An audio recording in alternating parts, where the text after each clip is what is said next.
Të shumë në numër kanë qenë edhe të pranishmit qytetarët e Vlorës, të rinj dhe të reja, por edhe veteran, të cilët e kanë vizituar nga afër ditën e hapur të zhvilluar në sheshin e Flamurit nga forcat e armatosura. Për ish antar, veteran të divizioneve në këto forca, kjo ditë ka ngjallur një emocion dhe një veçanti më të madhe, pasi ka sjellë në vëmendje kujtimet e viteve në nderim dhe shërbim të adeut, siç pohojnë edhe veteranët. Armatimet e forcave të armatosura ndër vite kanë avancuar edhe më tepër.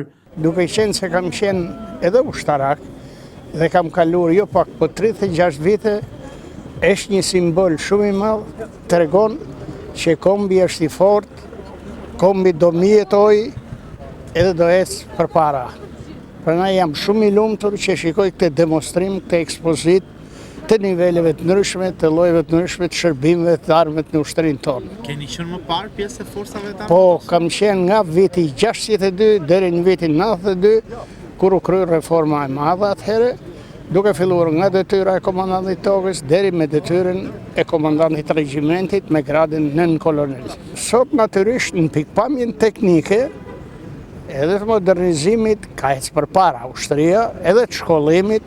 Fakti që ne tash i bëjmë pjesë në paktin e NATO-s, tregon që ka një nivel cilësor shumë më të mirë, shumë më të madh edhe përgatitjet kuadrave, por natyrisht që kërkohet i çik, mendimi im kërkohet i çik të rritet potenciali i armatimeve. 22 vjet distrikt detar Vlorës. I përshkruaj me një fjalë, si janë këto vite për ju?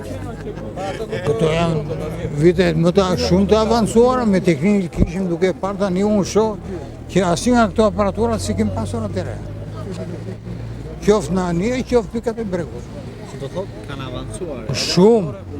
Shumë. Ka aparatura, ja unë i shoh për herë të parë. Çfarë simbolizon ky aktivitet i sot për ju?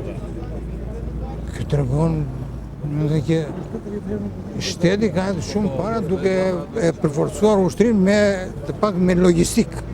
Me logjistik ka edhe shumë. Mos them se forca detare, domethënë anijet nuk janë ato të parë, janë shumë pak, sa anije kemë pasur në atë kohë, kemë pasur shumë anije. Që nga 14 me 4 asigurues me gjitha për përfshirje që nga Saranda dhe Shëngjirë.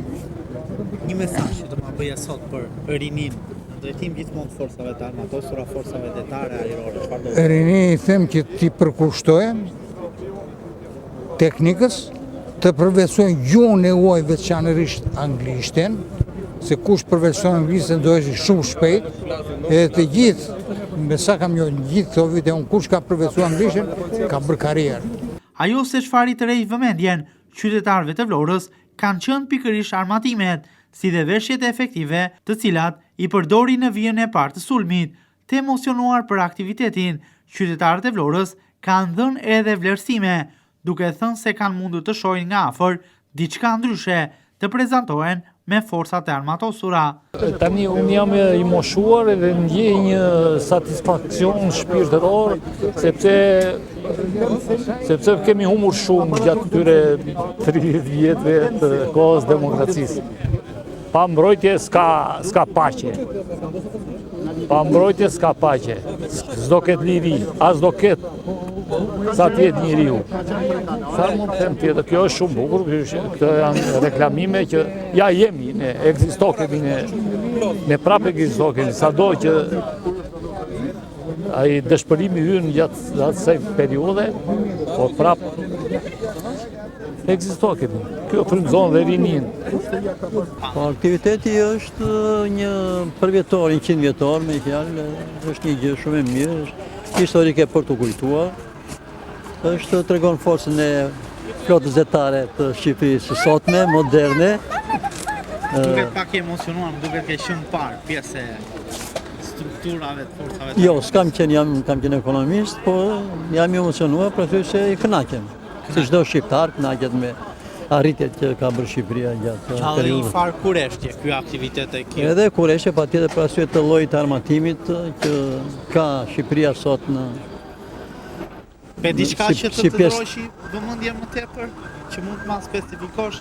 Jo, më shumë nuk mund ta theksoj se kush më troqi vëmendjen, për arsye se sapo hyra, po të pajisjet ushtarake më trojë më shumë vëmë. Nuk kanë munguar as të rinj, të rejat, nxënës të shkollave dhe maturant, të cilët kanë parë nga afër edhe ata aktivitetin në fjalë, për arsimtarët e qytetit, forcat e armatosura për të bëjnë një mundësi të mirë për të krijuar të ardhmen, duke treguar edhe raste ku nxënësit e tyre janë punësuar në forcat e armatosura, ato thonë se vazhdimi i karrierës aty është një mundësi që duhet vlerësuar nga çdo i ri dhe e re i qytetit. Praktikisht sot në ditën e hapur të informimit dhe të këshillimit për profesionet në forcat ushtarake toksore detare, kemi gjimnazje përfaqësuese që kanë ardhur, është Janiminga, Alim Xhelua dhe Ali Demi. Interesi i fëmijëve, i maturantëve që mbyllin këtë vit shkollor patjetër është i madh, siç e shikoni në çdo stend.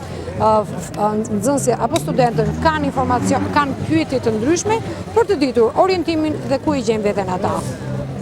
A kanë kërkesë më pas për të bërë pjesë e forcave të armatosura? Po, mund të them që nga eksperienca e viteve, nga gjimnazi ynë ka patur student që kanë vazhduar shkollën për forca ushtarake detare dhe toksore gjithashtu. Dhe sot ata janë në vende pune të mrekullueshme, është një mundësi mjaft e mirë me bursa të mrekullueshme dhe janë para shtëpisë së tyre, s'kam pse largohen. 6800 është numri efektive të forcave të armatosura në rang vendi, ku mes tyre në divizionet përkatëse janë edhe të rinj dhe të reja që i përkasin qytetit të Vlorës.